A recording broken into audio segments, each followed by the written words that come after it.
Bonjour à tous, bienvenue sur CryptoForce, cette actualité crypto, donc numéro 28 comme d'habitude. Donc on va parler du VeChain, de VV, du Ecomi, également du token OMI, vous allez voir, il y a pas mal de choses à dire là-dessus.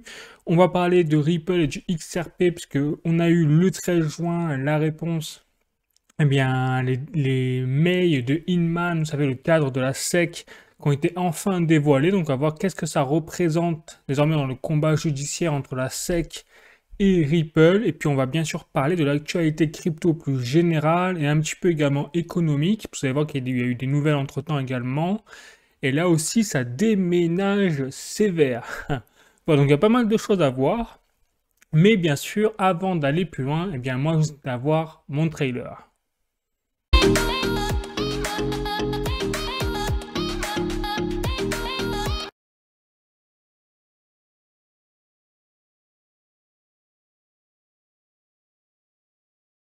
Parti, on commence comme d'habitude par le VeChain, les amis. Donc là, j'ai un tweet, vous voyez, de World of V, la célèbre marketplace World of V pour les NFT liés en fait à l'écosystème du VeChain. Et là, regardez, on a déjà, rappelez-vous, je vous ai parlé de l'actualité crypto 27, de la mise en enchère de la raquette de Novak Djokovic, qui en plus a carrément gagné le tournoi donc récemment. Et en plus, il y a eu une polémique parce que Novak Djokovic, hein, eh bien, avec 9,2 millions de followers, eh bien, n'était pas vacciné.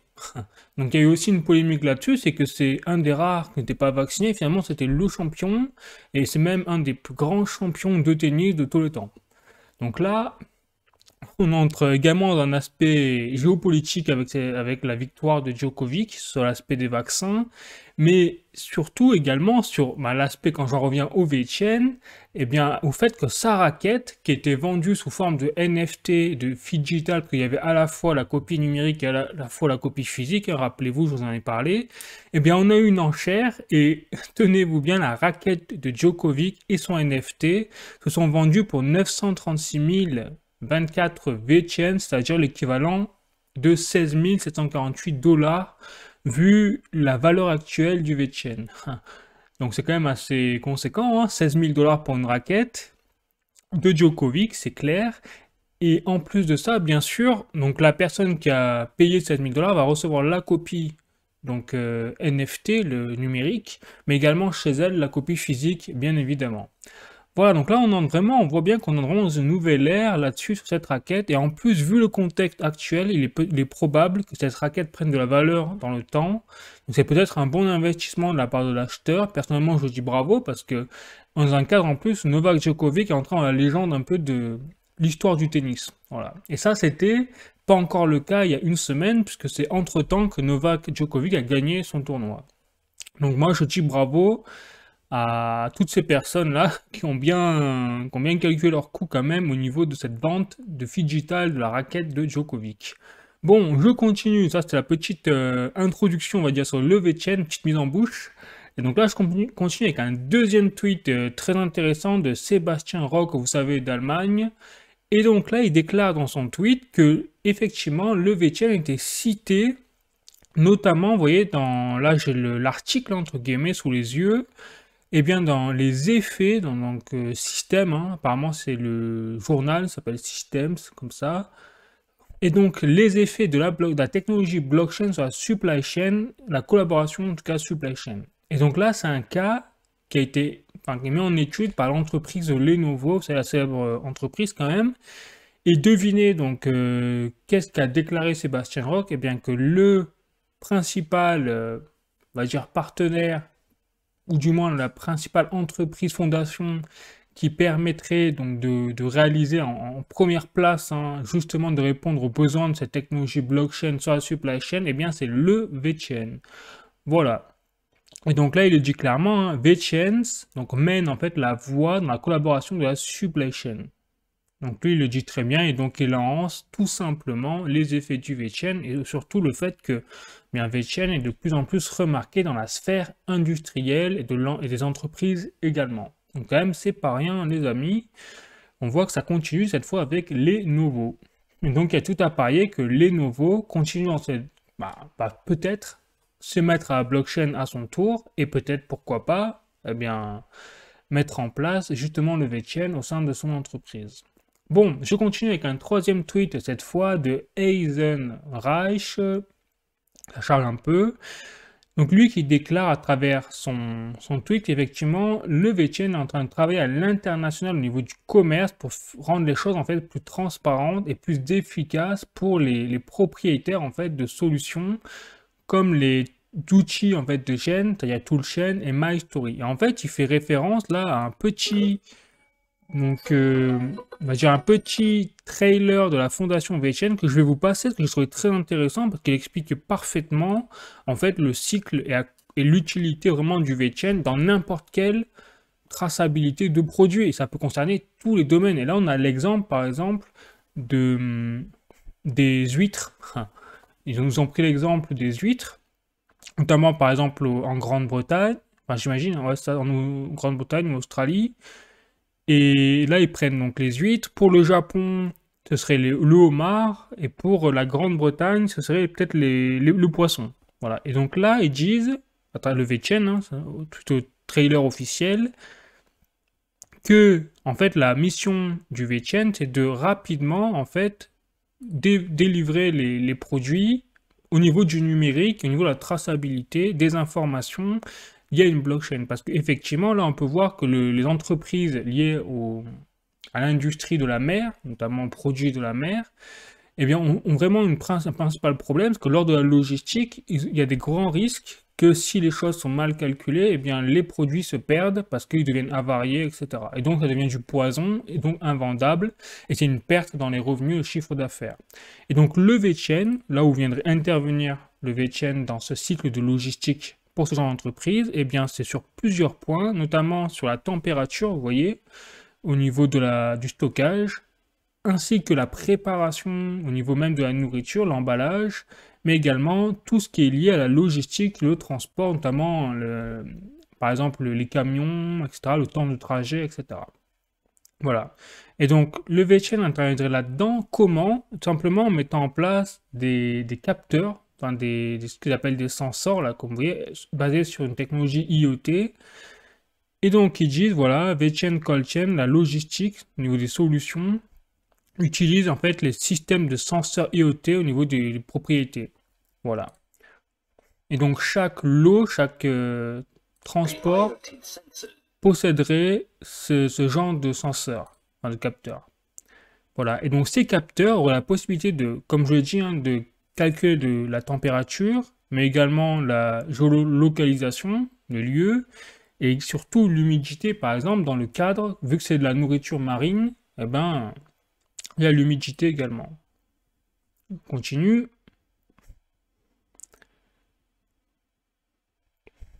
Et donc, ils disent qu'en fait, à chaque checkpoint, hein, ils l'appellent comme ça, eh bien, toutes les données liées au transport, donc à la température, etc., toutes les datas sont relayées donc en temps réel, enfin, à chaque checkpoint régulièrement, à la blockchain VCN Tor, comme vous pouvez voir ici, et donc personne en fait ne pourrait modifier ces datas. C'est-à-dire c'est des datas ultra transparentes, infalsifiables, et s'il y a des modifications, eh bien la personne qui fait les modifications, vu que c'est sur la blockchain, eh bien tout le monde verrait que c'est elle qui a fait les modifications. Donc personne peut en fait pirater ce genre de choses.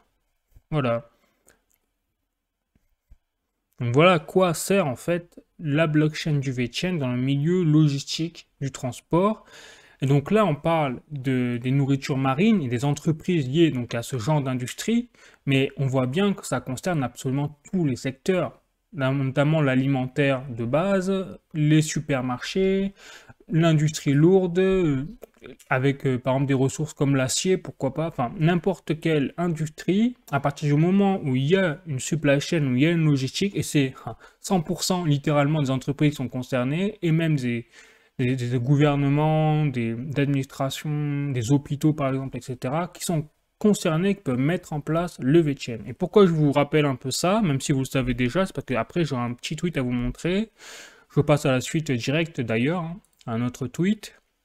Hop, et notamment vous voyez, du CTO Antonio Senator notamment, justement, qui fait partie de la fondation VCN directement. Et d'ailleurs, là, j'ai un tweet de la fondation VCN. Et en fait, Donc, il faut savoir que ce CTO Antonio Senator a participé à ce qu'on appelle la Dutch Blockchain Day. Alors, je crois que je vous l'avais dit là dans mes précédentes vidéos d'actualité, qu'effectivement, la fondation VeChain était invitée à un événement qui avait lieu en Hollande, à Amsterdam plus précisément sur les choses de la blockchain, et que le VeChain était l'un des principaux participants, du moins un des plus grands sponsors hein, de l'événement.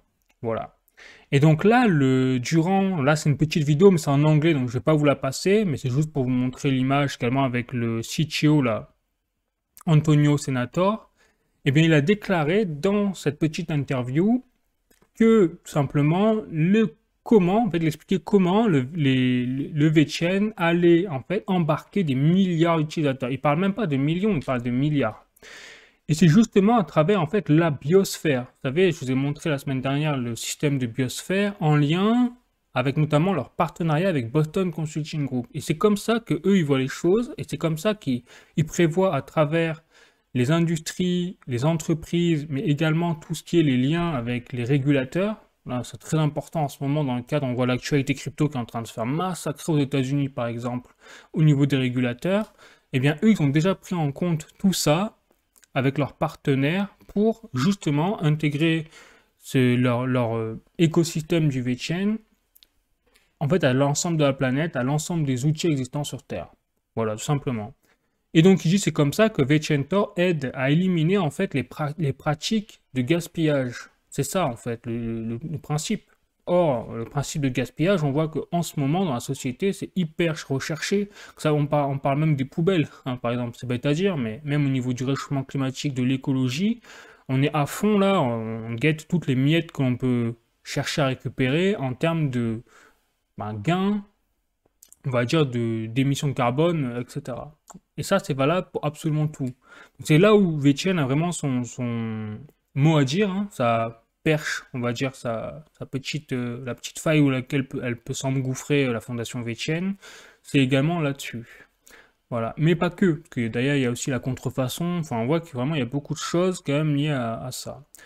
Voilà, donc ça c'est pour tout pour aujourd'hui, pour le VeChain, il n'y a pas d'autres nouveautés réelles sur le VeChain, donc je continue la semaine prochaine et je vous tiendrai au courant bien sûr des avancées de ce projet. En attendant, je vous invite également à voir ma vidéo sur le VeChain, que je vous explique tout ce projet de A à Z.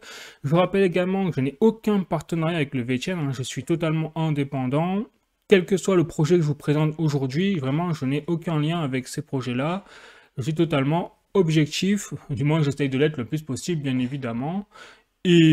Et donc voilà, et donc je rappelle également que je ne suis pas un conseiller financier, bien évidemment que toutes les recherches que je fais, c'est à titre informatif, et je vous invite également à faire vos recherches de votre côté avant peut-être d'investir dans un projet ou un autre. Voilà, une fois que c'est dit, je continue les amis, et notamment au prochain projet qui est, comme d'habitude, eh bien le projet, enfin l'application VV Digital Collectibles, l'entreprise Ecomi, avec son token, enfin sa crypto OMI. Voilà, donc là je suis sur le Twitter de VV Digital Collectibles. Donc là je vais vous montrer un petit peu les drops cette semaine, la semaine dernière qui sont sortis. Donc vous avez un poster encore Marvel, hein, c'est vrai que j'aime bien ce genre de poster. En plus c'est unique, ce sont des posters uniques, donc vous avez vraiment un seul enchérisseur à chaque fois qui gagne son poster. Vous avez également une sortie de Iron Man, ils ont commencé également à sortir les Iron Man de Marvel toujours. Donc là on a petit humour hein, on va dire. Bon, je continue. Assez intéressant, il y a le film également de Disney, de Pixar qui est en train de sortir je crois au cinéma.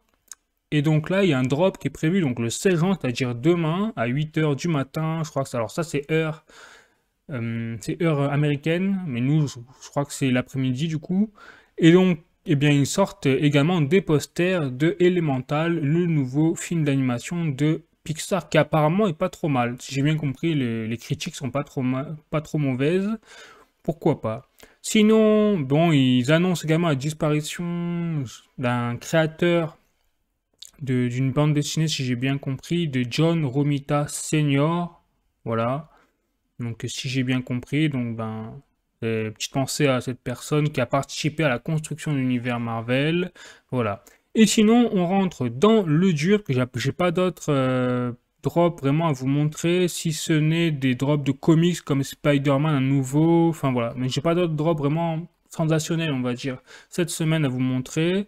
Donc, je vais passer au dur du dur, c'est-à-dire une petite communication de VV Digital Collectibles sur l'intégration de l'interopérabilité de leur token OMI qui, vous savez, est en train de faire fuir les investisseurs du projet parce qu'il n'y a pas assez d'utilité justement entre le token, la crypto OMI et l'application VV derrière. Donc il n'y a pas vraiment de lien entre les deux et c'est vrai que du coup, quand les prix du token OMI chutent, comme il n'y a pas de lien avec l'application VV, les investisseurs préfèrent aller sur l'application VV acheter des NFT plutôt que de acheter de la crypto OMI qui est la base du projet.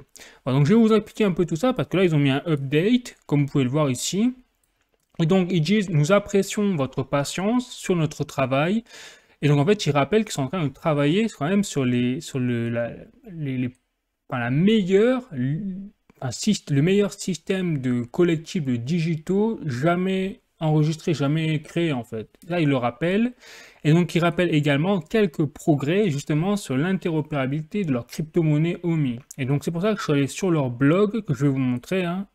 Je suis sur leur blog, la vv.me, qu'ils ont mis en place là, il y a quelques mois, ce qui est très bien d'ailleurs, parce qu'au moins, ça permet justement d'améliorer la communication. Là, ça charge. Voilà. Donc, vous voyez, c'est parti. Donc là, j'ai le petit article. Vous voyez, je suis directement sur leur site, sur leur blog à eux. Et là, ils expliquent vraiment qu'est-ce qu'ils ont prévu de faire. Donc, ils ont prévu effectivement de rendre leur OMI, leur crypto-monnaie utile à travers une interopérabilité.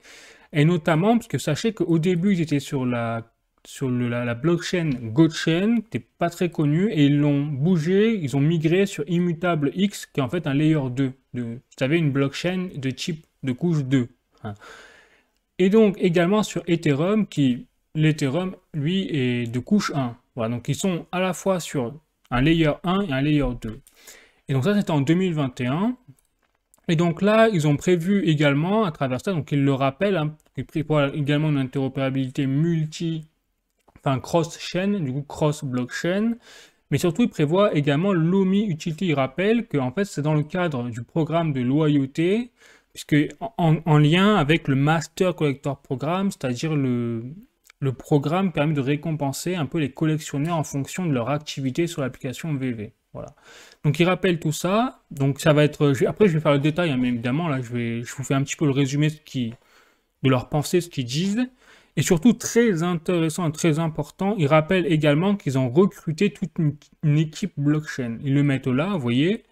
Et donc, ils disent, maintenant, en fait, justement, dans le cadre de notre travail là, lié au token, la crypto-monnaie OMI, nous avons, en fait, onboardé, c'est-à-dire accueilli, en fait, tout un nouveau producteur, donc une nouvelle équipe de production, de engineering, donc ingénierie, liée à la blockchain. Voilà. Pour justement pousser en avant en fait toutes les initiatives liées à la création, à l'interopérabilité de cette crypto-monnaie OMI pour aller plus vite en gros et pour enfin donner des résultats que les investisseurs et que les clients de l'application attendent depuis un moment.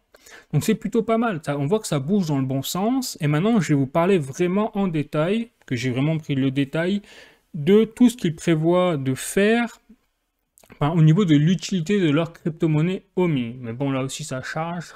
Ah, voilà. En fait, il faut que je dise ça charge pour que ça apparaisse au final. Bon, donc là, je vous montre, en fait, c'est en lien, vous voyez, avec leur Master Collector Programme, mais là, ils parlent vraiment spécifiquement de la crypto-monnaie OMI. Et donc, déjà, ils rappellent le principe du Master Collector Programme, mais je ne vais pas en parler, parce que je vous ai déjà expliqué plusieurs fois ce que c'était, et même, comme je vous mettrai en lien ces articles, vous pourrez les lire à souhait. Alors même si en anglais, après il y a la possibilité de traduire et tout. Mais je ne vais pas m'attarder là-dessus, parce que je vous ai déjà expliqué le Master Collector Programme. Donc je vais vraiment parler de la crypto-monnaie OMI. Donc là, ils expliquent vraiment la définition.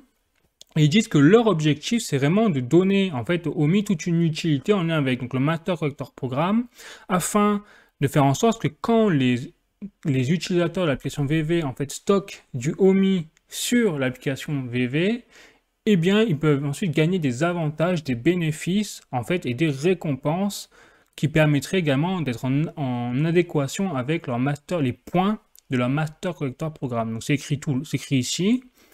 Et donc, voilà, leur objectif premier, la priorité pour eux en ce moment, c'est de rendre en fait l'aspect où vous pouvez, à travers vos crypto-monnaies OMI, acheter des NFT. Donc, ce qu'ils appellent le OMI Reward Tier saison 0. Et donc, en fait, ils disent dans leur objectif, donc Q2, effectivement, ils avaient annoncé le fait qu'ils voulaient mettre en place l'utilité du token. Et donc, la complexité de cela a fait qu'ils ont pris un peu de retard, hein, ce qu'ils répètent. Et c'est pour ça qu'ils mettent la priorité là-dessus, parce qu'ils veulent recentrer vraiment l'utilité de leur token, enfin remettre ça au cœur de leur application VV. Et donc le principe, c'est que ce serait couplé au Master Collector Programme. Et bien en fait, les collectionneurs en fait, de VV pourraient participer à une sorte de classement également de staking, entre guillemets, hein, ce serait du staking, mais du staking plus. C'est-à-dire que vous ne gagnerez pas peut-être forcément du OMI, mais vous gagnerez peut-être des NFT ou des possibilités de drop de NFT spéciaux, etc. Après, ça, c'est pas vraiment spécifié, mais voilà. Et donc ça, ce serait dans le cadre où il faudrait stocker vos OMI littéralement sur l'application VV via un wallet spécial. Donc c'est pas encore vraiment accessible, hein, mais le jour où sera débloqué, bien évidemment, on pourra le faire, et j'imagine que là, ce sera pas mal, parce qu'en plus, ça permettra de stocker ces OMI, peut-être en sécurité, après il faut voir où s'en sont au niveau de la sécurité, sur l'application directement. Voilà. Bon. Et donc là, effectivement, ils disent que les collectionneurs de VV, en fait, pourront utiliser le OMI pour gagner également des points du MCP en plus, en déposant effectivement du OMI sur un wallet spécial. Voilà. Donc ils expliquent tout ça là, également comment faire au niveau de logistique, parce qu'en fait, il faudrait passer d'abord par le layer 2, c'est-à-dire Immutable X, avant, à partir de là, d'envoyer ces OMI sur l'application VV. Donc là, apparemment, ce serait déjà possible, mais il ne faut surtout pas envoyer, par exemple, ces OMI, s'ils sont disponibles sur votre layer 1, comme Ethereum ou autre, ou sur une plateforme exchange, directement sur l'application VV, parce que là, ils seront perdus. Donc surtout, si vous voulez, par exemple, bouger vos tokens OMI sur l'application VV, surtout bougez-les d'abord sur les layers 2, sur Immutable X, puis ensuite sur l'application VV, sinon vous allez tout perdre. Enfin, en tout cas, moi je vous invite d'abord à voir forcément le guide. Il est ici le guide, comme vous pouvez voir ici, j'ai cliqué dessus. Donc je vous mettrai tout en lien, pour que vous sachiez tout, mais de toute façon pour l'instant ça ne sert à rien, parce qu'il n'y a pas encore l'utilité du OMI qui est mise en place. C'est prévu dans les mois qui viennent, mais c'est pas encore mis en place. Donc ça sert à rien de les bouger maintenant. Je pense qu'ils feront un truc bien plus précis avec un guide et tout, en vidéo peut-être, pour montrer comment faire, vraiment.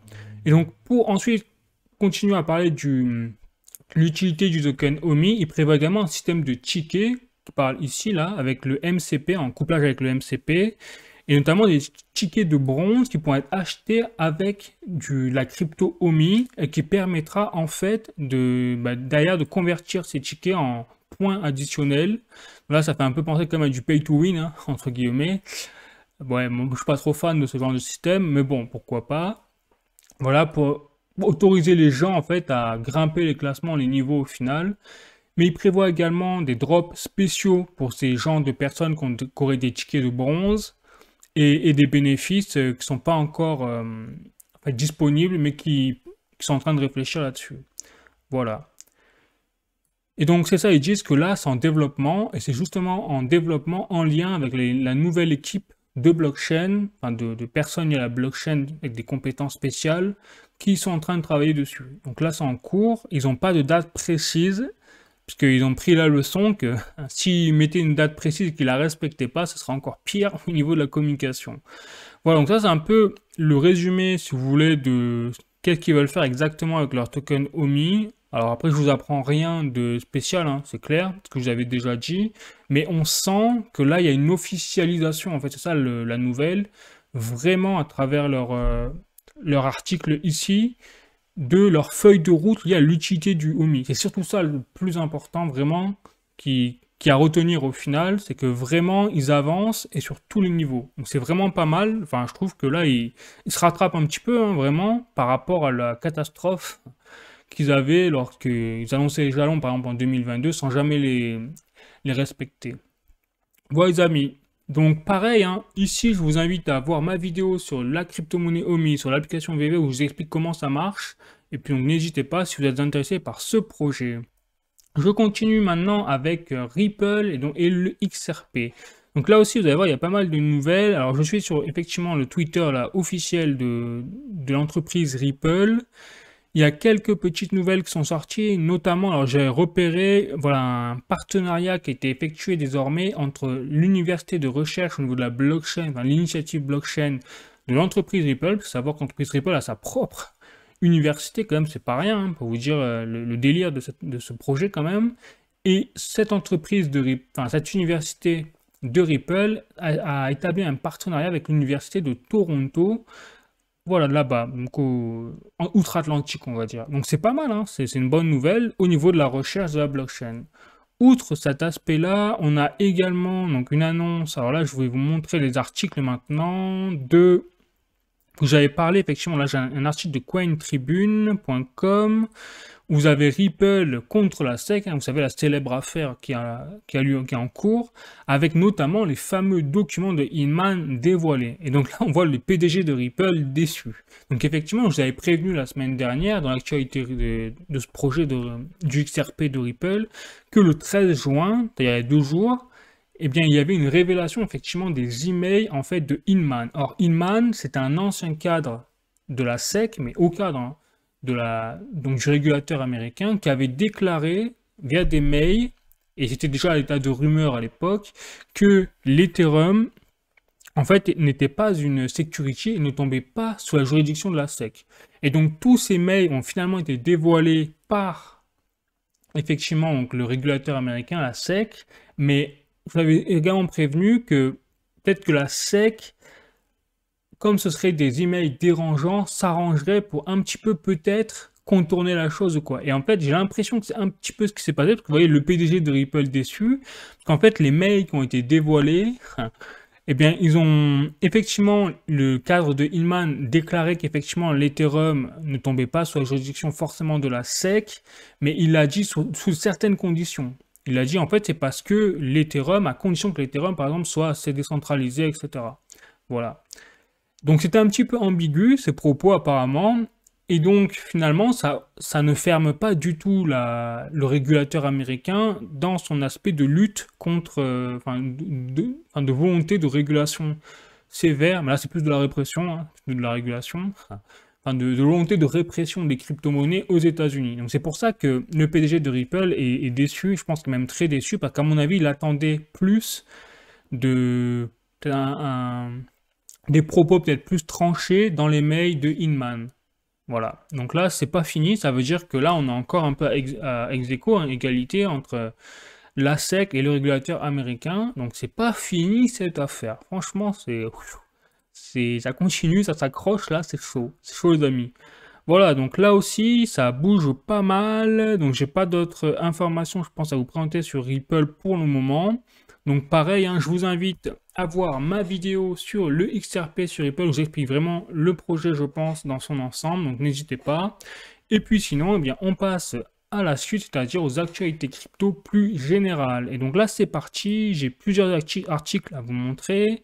Le premier article, notamment de coins.fr, donc la demande de gel des actifs de Binance US rejetée par un juge. Parce que effectivement, je vous rappelle que là, la SEC, en ce moment, en une semaine, a dégainé la mitraillette, même une mitraillette lourde, hein, en tirant sur toutes les entreprises crypto, sur toute l'industrie crypto, parce qu'elle a attaqué en 2 jours Binance avec 13 chefs d'accusation, dont en incluant également Changpeng Zhao, le PDG de Binance, mais également le lendemain de l'attaque sur Binance, elle a déclaré également officiellement une attaque contre Coinbase, donc 2 plateformes exchange parmi les plus grosses aux États-Unis en 2 jours. Donc ça fait un petit peu beaucoup.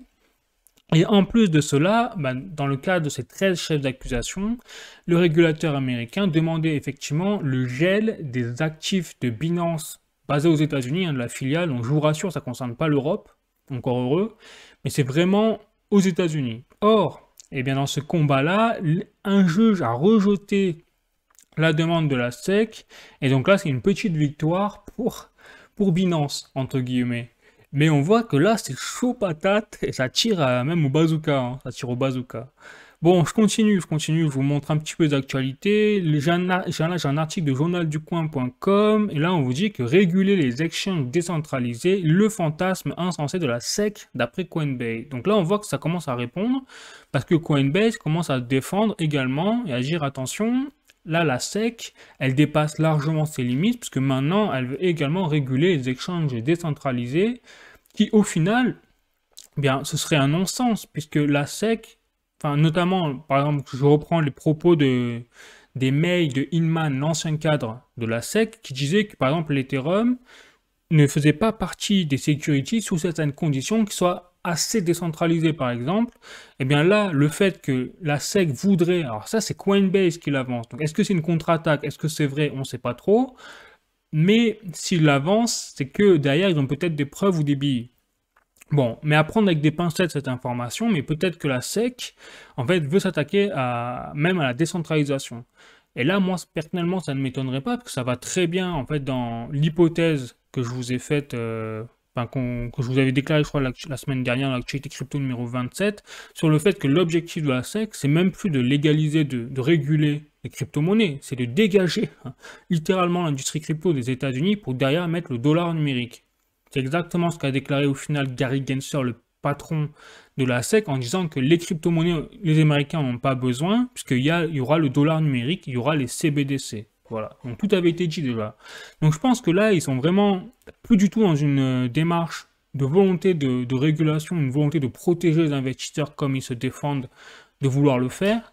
Ils sont vraiment dans une volonté de dégager les cryptos pour mettre leur dollar numérique derrière. Et donc ce ne serait pas étonnant qu'une fois de plus, la SEC dépasse largement son pouvoir, entre guillemets, pour cette fois s'attaquer aux exchanges décentralisés. Voilà. Donc on se marre, hein. Les États-Unis, c'est devenu un champ de bataille, et ça commence à tomber, là, les cartouches. Bon, maintenant, ça, c'est les États-Unis. Donc, c'est les mauvaises nouvelles pour l'industrie crypto. Ça fait beaucoup de bruit et tout. Ça peut prêter à émotion, ça peut faire paniquer. Parce que d'ailleurs, les prix, là, j'ai vu des crypto-monnaies, tout est dans le rouge depuis quelques jours. Forcément, avec le FUD, l'émotion, etc. Donc là, je rappelle également que dans le monde, il n'y a pas que les États-Unis. Même si les États-Unis ont une grosse part du marché des crypto-monnaies, l'industrie crypto, ils ne sont pas les seuls. Et je pense que d'ailleurs, ils vont être de moins en moins importants, parce que comme les entreprises crypto s'en vont du sol américain, elles vont ailleurs. Et notamment où elles vont, eh bien là j'ai un article de cryptost.fr, Hong Kong invite Coinbase à s'installer chez elle pour fuir la SEC, donc littéralement. Donc ça veut dire quoi? Ça veut dire que quelque part la Chine, alors Hong Kong c'est pas la Chine, hein, mais on va dire qu'ils sont un petit peu rattachés à la Chine quand même beaucoup. Donc c'est-à-dire que là les Chinois ils disent bon ben les Américains, ils veulent pas de vous, allez, venez chez nous, nous on vous aime bien. Juste parce que les Américains vous aiment pas, en fait, nous on vous aime bien. Donc là, enfin, je caricature, hein, je rigole un peu, mais quelque part, c'est pas loin d'être ça au moment où, comme par hasard, la SEC attaque les entreprises crypto. Donc on voit que tout est en train le monde tel qu'on l'a connu, même au niveau des crypto-monnaies, mais pas que, hein, même au niveau du dollar, par exemple, j'ai un article sur le dollar qui va vous intéresser, je pense. Eh bien, on est vraiment en train d'avoir une domination monétaire, économique, qui est en train de basculer au final, petit à petit, et qui est en train de glisser entre les doigts des Américains à cause de leur propre politique, au final, de se tirer des balles dans le pied comme des fous. Voilà. Je continue, j'ai un autre article de journaldupoint.com, encore un. Donc là, c'est crypto, valeur refuge, les stablecoins explosent face à la chute de la livre turque. Donc effectivement, parce que là, c'est vrai que j'avais déjà fait une vidéo sur effectivement la Turquie il y a quelques mois, notamment avec l'inflation, même l'hyperinflation. C'est-à-dire que eux, ils sont en train de subir littéralement une hyperinflation. Alors, ils ne sont pas encore au même titre qu'au Venezuela ou en Argentine, qui eux ont dépassé les 100% d'inflation, mais ils sont pas loin. On va dire qu'ils sont pas loin. Et donc, ce qui est intéressant, c'est que qu'est-ce que font... Enfin, là, on retrouve toujours le même cadre quand même, c'est quand on a un pays qui est en crise économique avec une chute officielle des monnaies officielles, eh bien, que font les citoyens? Ils se réfugient tous dans l'or, l'argent, hein, donc physique, mais également dans les crypto-monnaies, le Bitcoin, l'Ethereum, principal crypto, et maintenant les stablecoins. Et donc là, ben, c'est exactement ce que font les citoyens turcs, c'est qu'ils se réfugient en masse dans les stablecoins parce que la livre turque est en train de s'effondrer littéralement. Donc c'est quand même assez intéressant, je trouve, de voir qu'est-ce qui se passe chez les autres pays qui sont en crise économique pour voir justement ben, l'intérêt des crypto-monnaies. Qu'est-ce qu'apportent les crypto-monnaies au final? Donc on voit bien qu'en plus les crypto-monnaies sont bien des monnaies numériques, contrairement à ce que déclare par exemple la Banque Centrale Européenne, enfin surtout Christine Lagarde, et même les autres autorités bancaires dans le monde au niveau des banques centrales, c'est que là on a la preuve que les citoyens à travers le monde eh bien, se réfugient dans ce genre de, de monnaie numérique au final pour échapper à l'inflation et à la crise économique. Donc c'est pas rien quand même. Donc on voit, c'est pour ça que personnellement je suis de plus en plus convaincu que les États-Unis font vraiment une grave erreur en faisant une répression massive sur les crypto-monnaies parce qu'au final, leur dollar numérique risque, en plus, c'est ça le pire, de ne pas fonctionner ou de ne pas attirer les personnes, les citoyens américains qui n'ont plus forcément confiance dans les monnaies officielles, dans les valeurs des monnaies officielles, et qui donc vont plutôt se réfugier dans les stablecoins, les cryptos, l'or, l'argent physique, etc. Voilà, pas que tout qui donne l'attrait, en fait la valeur à une monnaie, qu'est-ce que c'est, quelle qu'elle soit, hein, c'est la confiance justement que leur apporte, enfin, que leur concèdent justement les gens. Donc si vous pourrez avoir un dollar numérique, un euro numérique, mais si personne ne le veut, si personne n'en fait confiance, il ne vaudra rien. Voilà, c'est ça le danger sur lequel en train de tabler un petit peu les Américains, c'est que ils font un peu du tout ou rien. Mais le problème, c'est qu'il y a plus de probabilité que ça fasse du rien que du tout. Voilà. Bon, dernier petit article pour la route. Après, j'aurai fini mon actualité crypto. Donc là, eh bien, j'ai un autre article, cette fois de Watcher.guru. Donc là, on a en fait la secrétaire, donc à Trésor, hein. Vous savez, en fait, c'est la ministre des Finances et qui est là, notre Bruno Le Maire aux États-Unis. Donc c'est Janet Yellen, qui en fait a déclaré que là-bas, qu'il y avait une possibilité, en fait, qu'elle s'attendait à qu'il y ait un lent déclin quand même du dollar américain en tant que réserve, enfin, en tant que monnaie de réserve. C'est parce qu'il faut savoir qu'aujourd'hui, les banques centrales à travers le monde possèdent beaucoup de dollars américains, mais elles possèdent également de l'euro, plusieurs autres monnaies en réserve dans leur coffre, on va dire, mais c'est surtout du dollar. Or, là, avec l'émergence du BRICS et ce que je vous dis depuis des mois, eh bien justement, on a s'attendre à une chute de la valeur du dollar, et également, ça va être causé également parce que le dollar sera moins considéré comme une valeur refuge et sera moins utilisé comme du coup monnaie de réserve par les mêmes banques centrales. Donc on voit bien qu'effectivement il y a un vrai sujet là-dessus, contrairement à ce qu'on nous dit, et que petit à petit, les Américains justement vont perdre pied là-dessus, justement sur leur dollar, au moment où ils dégagent les crypto-monnaies qui pourraient peut-être être un plan B pour eux au contraire. C'est ça le pire. Donc c'est pour ça que je pense qu'il ne faut pas trop s'attarder sur ce système de monnaie fiat parce que justement on voit qu'il y a un vrai sujet là-dessus et que c'est pas positif et que ça rappelle beaucoup eh bien, la chute de l'Empire romain, vous avez fait une vidéo là-dessus, en leur temps où leur monnaie officielle eh bien, a chuté en l'espace de 200 ans, je crois, 250 ans. Voilà. Donc ce sera tout pour aujourd'hui les amis. Donc j'ai fini mon actualité crypto, numéro 28. Je vous invite, si vous avez aimé, à mettre un petit like pour supporter ma chaîne, à vous abonner également. Je ferai d'autres vidéos bien évidemment pour vous tenir au courant de l'actualité crypto, également sur d'autres sujets. Hein. Et là j'ai prévu une prochaine vidéo, je vais présenter un petit peu les NFT originals du Bitcoin, pour expliquer un peu la technologie, que ça révolutionne vraiment dans le système du Bitcoin. Et j'ai prévu également une petite vidéo sur une nouvelle loi qui est en train de passer là, qui a été adoptée en première lecture par le Sénat, cette fois sur la mise sur écoute de nos téléphones, de nos appareils connectés, même les ordinateurs, dans le cadre d'une enquête judiciaire, mais enfin, je vais vraiment vous parler de tout ça parce que ça inquiète aussi la Ligue des droits de l'homme et même le Conseil de l'ordre des avocats. Donc tout ce petit monde est inquiété et je pense qu'effectivement il y a de quoi quand on voit la teneur de la loi. Voilà les amis, donc n'hésitez pas également à vous abonner pour justement voir les autres vidéos, tout ça. Voilà, bon sinon moi je vous invite à voir la prochaine vidéo, donc je pense que je ferai ce week-end, peut-être dimanche, et puis sinon je vous dis prenez soin de vous, à bientôt, la bise, ciao.